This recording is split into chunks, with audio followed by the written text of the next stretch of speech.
In the future, the world is divided into two sides, the rich people on the offshore and the poor people on the inland. When the poor people turn 20, they have one chance to pass a selection program called the process. The chosen ones are the 3% and they never return. In the year 104 of the process, Michelle hears a voice from her earpiece telling her the gates to the selection process are open. A huge crowd in the inland is already making their way there, so Michelle meets with her friend Bruna and they join the walk. After climbing a very long path up a hill, the participants arrive at a facility where they're disinfected and given clean clothes. Then Ezekiel appears to explain that only 3% of them will be chosen to go to the offshore, where the founding couple created the perfect world. He also mentions there are rebel groups that want to destroy the system, but he swears they'll never win. Ezekiel talks directly to some participants using their names as a form of manipulation and makes everyone chant words of gratitude for the process. While the candidates are directed to the interview rooms, Ezekiel meets with Aline, who he doesn't recognize. She explains she was sent to do a routine evaluation of the process, which was a last-minute decision. After checking her identity, he goes to complain to council member Nair, who reminds him this year's process is important than usual because for the first time in 100 years, someone was murdered offshore. Since Ezekiel chooses who will live there, the community blames him for sending a murderer and other council members want to replace him. After the call is over, Ezekiel puts his head in water until he can't take it anymore. The participants are being asked all kinds of questions. Some are riddles to test intelligence, others are as more personal questions about things like their hygiene habits or their personal beliefs. A girl is too nervous and can barely put two words together, so she's eliminated on the spot. A boy gives lots of confident answers, but interviewer Denise can tell it's all memorized stuff with no actual personality or originality and kicks the boy out too. The guy protests so much that he has to be dragged out by force.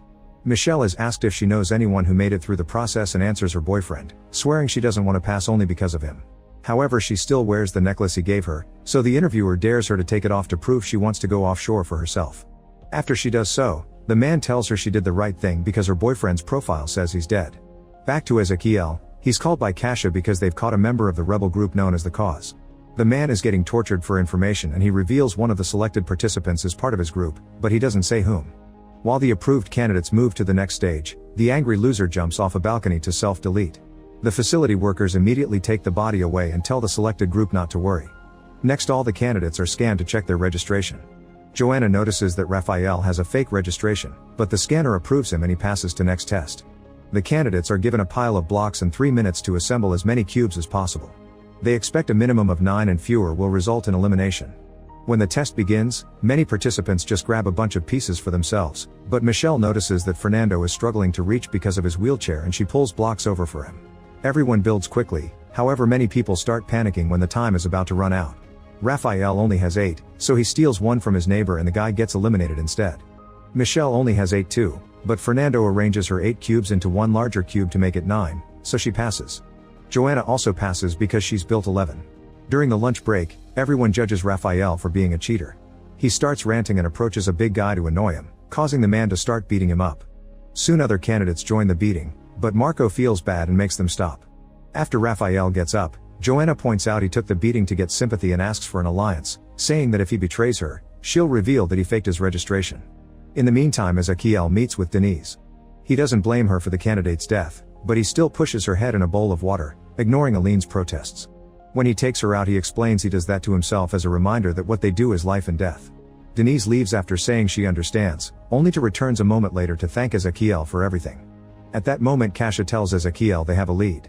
Michelle and Bruna are pulled away from lunch and taken to Kasha.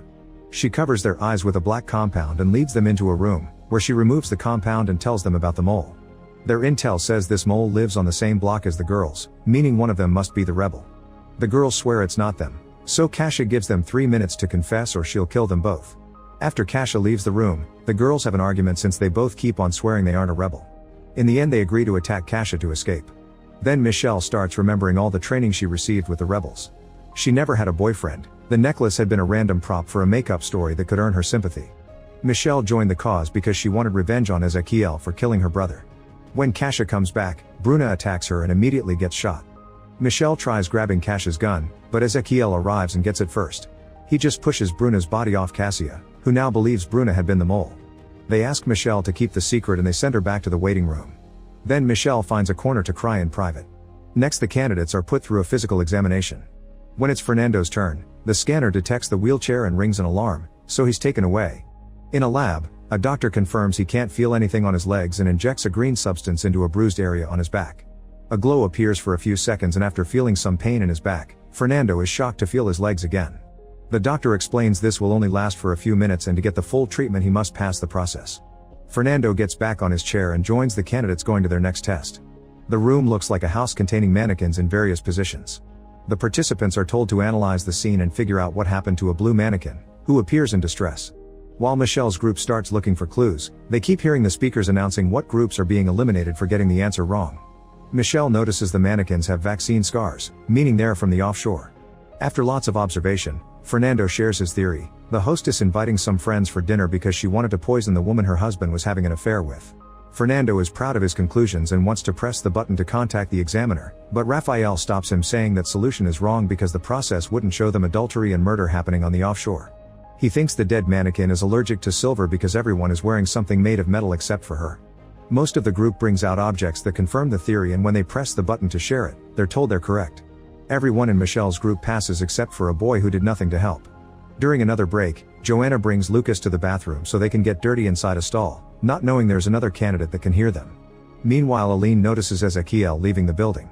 He's outside, gathering some things hidden under rocks to disguise himself. Aline uses the security cameras to spy on him and is surprised to see him in a bad neighborhood posing as a beggar. When he finally realizes the cameras are following him, he runs away, dropping a bunch of food in the process. Moments later, the candidates are divided into groups of 7 and sent to another room. There's a bag with only 6 coins, and after 15 minutes, only those holding a coin will make it through. If after 15 minutes they haven't chosen who is out, the whole group will be eliminated. Raphael immediately grabs a coin and announces he's keeping it, so Marco grabs him with great strength and forces him to drop it under threat. They keep all the coins in the bag and start the discussion. However, the argument goes on for a while and they can't reach an agreement. With only 5 minutes left, they decide to draw names using Agata's scarf. They make strips and whoever picks the shortest will be out. Joanna is the loser, so everyone else grabs a coin from the bag when the examiner comes by. Yet when Lucas reaches in, he finds the bag empty. It turns out Joanna hid a coin all along, and now she leaves with the winners while he's kicked out. Afterward, all the candidates insert their coins in a machine to receive drinks except for Joanna, who keeps remembering how men in her neighborhood used to beat her up on the streets. When Ezekiel comes back, he checks the cameras to find himself and runs the facial recognition software, but it comes up with no match. Then he sticks his face in water. Later, Aline sends the footage to Mateus, the council member who wants to bring Ezekiel down. He orders Aline to find out what Ezekiel is hiding. At the same time, Nair informs Ezekiel that Aline is working for Mateus, so he should be careful. For the next test, candidates are called a group at the time instead of being all tested together. Those left in the waiting room watch the eliminated participants left with wet pants. Denise calls Michelle's group and explains they have to cross the tunnel as a group in 5 minutes. Inside the tunnel, they find a countdown and flickering lights that make it hard to see. Soon they start hearing voices and Fernando sees himself walking again. It turns out there's gas in the tunnel making them hallucinate, and they must overcome their paranoia to get out. Soon everyone is frozen in fear except for Joanna, who runs ahead and makes it to the end. However, when she asks to be let out, she's reminded that the whole group must be at the door at the same time. Joanna also keeps hearing voices telling her how horrible she is, but she ignores them and keeps going through the tunnel to push the others toward the door. One by one, Joanna rescues everyone, even dragging Agata by the legs. With only 3 seconds left, they put their hands on the scanner and open the door, which stops the gas at the same time. Afterward, the winning candidates are taken to dorms to spend the night. Agata is still stuck in a panic attack, but the examiner promises it'll wear off soon. Fernando and Michelle chat in private and end up kissing. While Joanna rests, she remembers the day she broke into the house of the guys that attacked her to steal a gun and a bag with supplies. On her way out, she was startled by a noise and she shot her gun. To her shock, the noise came from a toy car and she had accidentally killed a young child. In the present, Joanna notices someone moving around and follows the figure to the bathroom. When she looks into a stall, she thinks she sees the dead child. It's actually Agata, who jumps on her to strangle her. Raphael finds them and at first he only watches, but eventually he cuts in and stops Agata just in time. Meanwhile, Ezekiel gets an alert on the computer and sees a kid sneaking around. He goes to investigate and finds the child in a hallway. His name is Augusto and he's there because he's hungry. After making sure to delete the footage with Augusto's face, Ezekiel takes him to his room to share dinner. It turns out the food Ezekiel had taken to the bad neighborhood had been for this kid, so he explains he won't be able to visit for a while because he's being watched. Ezekiel gives him a pair of glasses so Augusto can see better. He also gives him a cube to play with. When Aline knocks on his door, Ezekiel hides Augusto before letting her in. She asks why he has 2 plates out and if it's normal for employees to leave the building during the process, but Ezekiel dodges all her questions. After she leaves, Ezekiel gets Augusto out of the building and tells him to never come again. Back to Joanna, She remembers the day she asked a woman to give her a fake registration. The implant had to be inserted through surgery and was under the name of the previous owner, so the girl became Joanna to match it. A few hours later, Joanna woke up from the surgery to learn there was a bounty on her head for killing the child. The woman was disappointed in her and kicked her out. In the present, Raphael finds her and sees the scar. He tells her she isn't a bad person and they make their alliance stronger. In the morning, Joanna and Fernando leave the room and discover the way they came through is now blocked by a wall. While Fernando tells the others that they're trapped, Joanna investigates a vent. Marco tries opening a door and pulling some levers by their beds, but nothing happens. They search the area but there are no employees or food anywhere. Marco discovers a panel on the wall and thinks about the life in his old family home, which makes him realize what the test is. He calls the others over and shows them the lines of numbers on the panel. They need to memorize them and take them to the corresponding room, where they'll pull the levers by matching them to the codes. They must coordinate their movements and do it at the same time to make it work. By moving quickly, the teams pull the levers and successfully activate the vent, which drops some food and water for them. Unfortunately, the gate isn't open yet and the food is enough for only one person. They argue over who should get it and choose to go alphabetically to be fair, so Agata eats first. Meanwhile, Aline goes to Ezekiel's room and tries using his computer, which requires a fingerprint to access it. She picks a print off the cube puzzle and uses it on the computer, but she gets rejected. This sends an alert to Ezekiel. Aline continues to search the room until Kasia stops her and takes her away. Ezekiel calls the council and accuses Mateus to send a spy in front of the others. In the meantime, Aline analyzes the print from the cube. Back to the candidates. Every time they solve a series of numbers, the vent gives them more food and the panel resets with another quiz. The team keeps working together without issues and eventually everyone eats something, so nobody is disqualified. Ezekiel refuses to let everyone pass and decides to make a few changes. The candidates keep on working but the next 10 times they solve the panel, no food is dropped and the group is getting exhausted. An argument ensues and they decide to go to bed for now, ignoring Marco's pleas to keep going. Agata stays to keep staring at the panel, obsessing over the numbers. At that moment a bunch of food falls and the candidates run to get some as they push each other. Michelle raises her voice to stop them so they can divide the packets fairly. Marco realizes all this food means the test has changed and they need to find a way to get out. The strongest candidates break some beds and use the pieces to try to force the door open. After lots of effort, they manage to open it wide enough to put a metal bar to hold it. However, the bar is starting to bend and everyone worries about getting crushed, so Raphael crosses first. At the end of a corridor, he finds another door that is also locked, so he has to go back and drop the bad news. The working team has finished all their food because of the exhaustion, so Marco guides them to try to get food from the others. When a guy refuses, Marco gets so aggressive that he almost kills him, forcing him to hand over the food. Then Marco guides his group to steal the food from every room, sometimes making some candidates hide in tight spaces to keep order.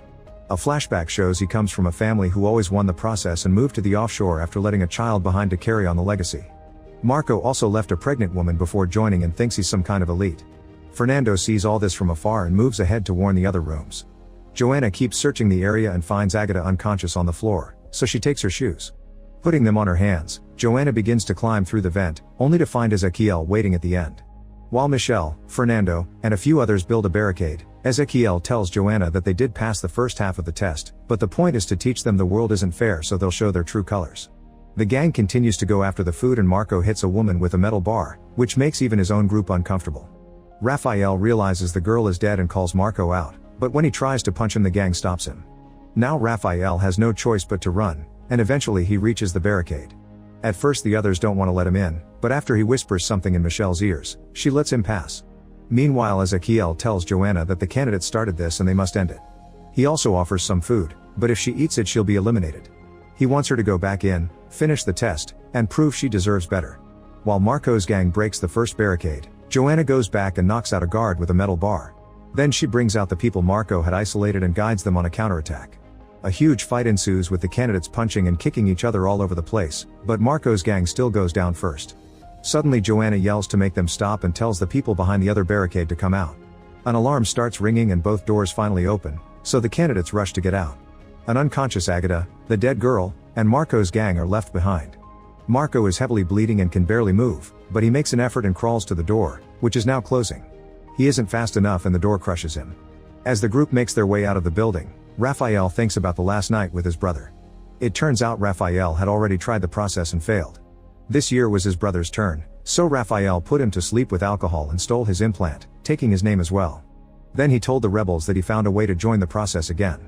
On a garden, the participants meet Ezekiel, who says only 9% of candidates get that far. When Ezekiel goes back to the facility, he's confronted by Aline, who shows him a picture of Augusto she obtained by analyzing the fingerprint. She hasn't reported anything to the council yet and offers two options. If she talks, he would be confined to the recovery and treatment center until he dies. But she will keep the secret if he finishes the year and resigns by naming her his successor. A flashback reveals Ezekiel used to be married to an examiner named Julia. Whenever Ezekiel was too stressed, Julia would gently massage his head in the water. One day during the process, Julia eliminated a candidate because she had a kid, but she didn't tell this to the other team members when they were confused by her choice. Ezekiel and Julia lived happily for another year, and when the next process started, Ezekiel asked Julia to be assistant to the leader of the process. When the rebels started a riot in the poor neighborhood, the officers shot a man by accident. Ezekiel, Julia, and Kasia watched it all on the cameras, noticing a kid looking at the officers from afar. After Ezekiel and Kasia left, Julia took a better look at the child and had a breakdown when she noticed it was Augusto. Later, Julia was sent to deal with a candidate that kept complaining because she was unfairly eliminated, and the girl told Julia it was easy for her because she had everything. This made Julia snap and assault the candidate, kicking her until another employee stopped her. Afterward, Ezekiel told her that working in the process may not be for her, so she should return to the offshore, making her think he wanted to get rid of her. Julia insisted she wanted to stay and there was nothing wrong with her. However, when she was alone, she kept looking at Augusto's screenshot. The following year, while Ezekiel was busy with the next process, Julia kept using the computer to try to find Augusto's address. This started to affect her sleep cycle and Ezekiel became suspicious. One night, Ezekiel checked the computer and discovered Julia had watched the same video 127 times. The next morning, Ezekiel told Julia what he discovered and begged her to talk or he would have to send her to the recovery center. After he promised to keep the secret, Julia confessed that Augusto was her son and she felt guilty because she abandoned him to enter the process. She wanted to see him again, but Ezekiel said it wasn't possible and she had to wait for the kid to pass the process too. A few days later, Julia watched the video again and finally managed to find Augusto's address, so she decided to leave the facility. Ezekiel noticed and ordered the guards to close the gate, but Julia rolled under it just in time. A desperate Ezekiel went after her, quickly catching her and carrying her back. Then he sent her to the recovery center on the offshore. That night, Julia took out the printed screenshot of Augusto and finally gave up. She went to the beach and walked into the water to self-delete. The next day, Nair informed Ezekiel of Julia's death, saying it was the first self-deletion in offshore history. This caused Ezekiel to start putting his head in water. Later, while looking through Julia's stuff, Ezekiel found Augusto's picture, so he dressed as a beggar and went to find him. In an old building, he lured Augusto out with food and showed him Julia's ring, saying it had all his mother's memories. He could only have it when he got to the offshore. In the present, Ezekiel learns from Nair that Aline filed her report with only praise for him. Meanwhile, Michel talks to Raphael in private because he knows she's with the rebels. That's what he whispered to her. He explains he's with the cause too and saw a picture of her at headquarters. They agree to keep each other's secret. Then the candidates are given individual rooms, where they find images of themselves with their families. When the images on the screen disappear, the families show up to visit the participants. Fernando's father confesses that the families are brought under a bribe. They'll get paid if they convince the candidates to leave. Fernando is considering giving up after seeing so much violence and death, but his father wants him to stay. An argument ensues and in the end the father tells Fernando that if he gives up, he won't have a home to return to because he won't take care of him anymore. Fernando has no choice but choosing to stay. Joanna is an orphan, yet she gets a visitor that knocks her out from behind. When she wakes up, she learns the man came to find her to get the bounty on her head, but now he's pretending to be her dad to get the money. If she doesn't cooperate, he'll kill her for the bounty. Joanna says she'll play along, but when the man unties her, she punches him and tries to leave. However, the door is locked and the guy catches up to her, bringing her down to start strangling her. When Joanna tells him to do it because she wants to go to the offshore, the man lets go and explains he was sent by Ezekiel to test her. They had to make sure she didn't join the process only to escape from the bounty hunters, and she's passed the test. Michelle has no family either, so an examiner explains that she has 30 minutes to choose between the money or the process. While thinking about her brother and Bruna, Michelle pours herself a glass of water and accidentally breaks the box with the money. When the examiner returns, he explains the coins aren't real, and Michelle informs him she's chosen to stay. Raphael and his mother have a huge argument because she wants him to take the money to help the family, especially after what he did to his brother, but he refuses. In the end, his mother slaps him and leaves. On her way out, she yells that Raphael betrayed his own family. He watches her go and notices a few candidates did choose the money. In the meantime, Ezekiel brings the cube to Augusto and says goodbye. He won't come back ever again, so from now on Augusto has to take care of himself. When he returns to the facility, he tells Kasia that Aline is blackmailing him, but doesn't share the details. After the test is over, the remaining candidates are told they'll be summoned individually from now on. While waiting, Fernando visits Michelle and they end up getting dirty. When the interviews begin, Joanna is first on the list, however her quitting test was the replacement for her family test, so she's already passed. Michelle is next. She's given a special outfit and told she has to convince a couple to sign their child up for the process when the time comes. However, when she enters the room, Michelle finds Bruna's parents and Cassie tells her through the earpiece that she must tell them about Bruna's death. After some hesitation, Michelle tells the parents that Bruna died in an accident, causing them to cry. Then Michelle says she's there to apologize in name of the process and still tries to convince them to sign up their other daughter, which makes them very angry. When they try to leave, Michelle confesses her brother died in the process. She cries as she describes how he died in the process, and for many years, she hated the system. But when she joined the process, she realized she was doing this so his death wouldn't be in vain. She thinks Bruna's sister could do the same, and the parents agree to sign her up. Michelle passes her test, and when Kasia asks about the story, she pretends she made it up. Meanwhile, Fernando is challenged to come up with a new test for the process in 30 minutes. When the time runs out, he shares his idea. Candidates need better motivation, so they should be tested without knowing they are. An examiner would come up with a lie to make them choose between the process and something important, like a parent dying. This idea allows Fernando to pass. Raphael must project some images on opposite walls at exactly 6 p.m. Since the controllers are at opposite ends of the hall, he must convince another candidate to help him. He tries asking the first guy he sees, but he's been eliminated. Next he goes looking for Joanna, who agrees to help him if he confesses why he faked his registration. She tells him the administration already knows about her and she's been forgiven, so she'll help if his reason had been forgivable too. Raphael refuses to tell her, so he tries Fernando next. When Fernando turns him down too, Raphael tells him to do it for Michelle and shares they're both rebels. If Fernando snitches on them, they'll both be killed. Fernando has no choice but to help him, and at 6 p.m. the images successfully appear on the walls at the same time, so Raphael passes as well. When Michelle returns to her room, she retrieves a glass shard from the trash can and uses it to remove a poison capsule from her hip. While closing the wound, she remembers how a rebel had given her the capsule, explaining she had to swallow it if she got caught. Instead of taking it, Michelle brings the capsule with her as she joins the others at dinner. She approaches Ezekiel and thanks him for the process with a hug, which gives her the chance to put the poison in his drink. Before Ezekiel can take a sip, he's approached by the examiners to have a chat and the glasses mix. When they finally drink, an examiner ends up poisoned instead and he collapses on the ground. He's immediately taken to the doctors, but they can't do anything and he dies. The doctors run some tests and confirm the poison in the guy's blood, so Ezekiel begins reviewing the security footage. Meanwhile, Raphael tells Michelle he saw what she did and that Fernando knows about them. Michelle goes to talk to him, but Fernando assures her he'll keep the secret. He doesn't care about the offshore anymore, he only cares about her. At that moment an alarm rings and the candidates are told they must remain in the hall until further notice. Then Michelle asks Raphael to get rid of her empty capsule, but suddenly Ezekiel arrives with guards, so Raphael can only throw it off the balcony. One by one the candidates are interrogated in private, and Joanna starts to think this is a test. When it's Fernando's turn, he swears he knows nothing, but Ezekiel notices he's nervous and explains that if Fernando is protecting someone, he'll be considered an accomplice. Michelle is called next and Ezekiel shares a drink with her. He also notices her wound, so she pretends she was mugged before she joined the process.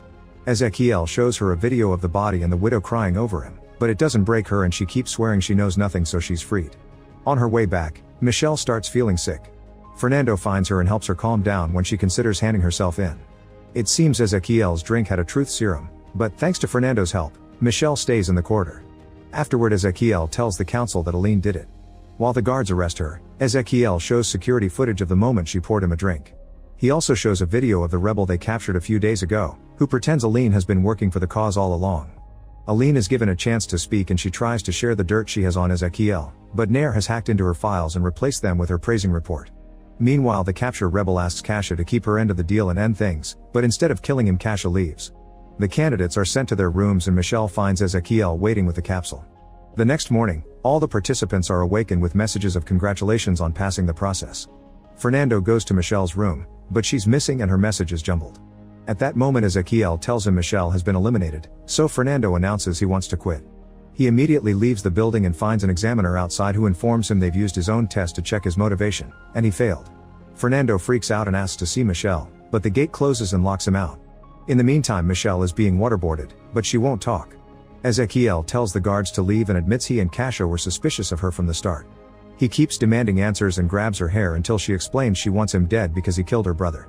However, Ezekiel shows her a video proving that her brother is happily living on the offshore. He explains the rebels lie to recruit people and that he knows this because he used to be one. If Michelle shares information he'll let her go, but she still refuses to talk, so he leaves her with more videos of her brother. Afterward, Ezekiel chats with Nair, who now knows about Augusto from Aline's files, and announces she won't support Ezekiel anymore. The winners are sent to the garden to go through purification. However, Kasia takes Joanna to an office.